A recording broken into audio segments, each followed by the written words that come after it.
And speaking at West Point wasn't the only thing on the president's agenda today. I'm going back now to deal with Russia, to deal with China. He just leans it.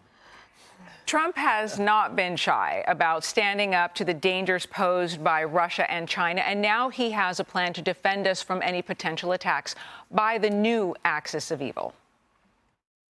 I promised the American people that I would build a cutting-edge missile defense shield to protect our homeland from the threat of foreign missile attack.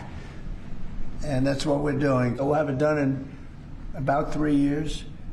Once fully constructed, the Golden Dome will be capable of intercepting missiles even if they are launched from other sides of the world and even if they are launched from space. His announcement has China and Russia in a full-fledged panic. Russia's deputy foreign minister says they are taking these, quote, grounds for concern very seriously, and it sounds like China is just as worried. China is seriously concerned about this. This highly offensive system violates the principle of peaceful use of outer space. It will exacerbate the risk of turning outer space into a battlefield.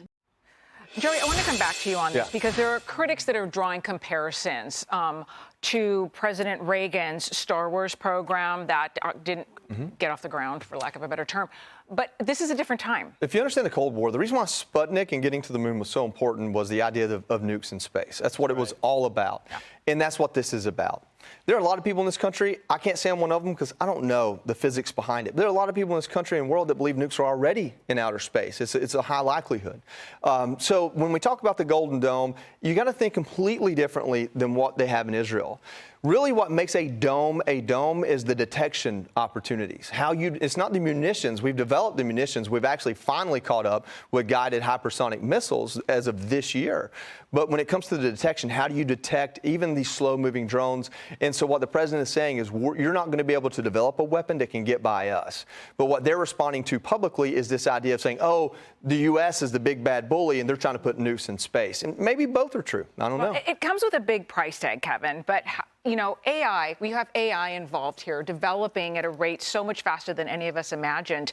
That the question is this the time for the investment? I think it's absolutely the time because we have a leader who's committed to our peace through strength.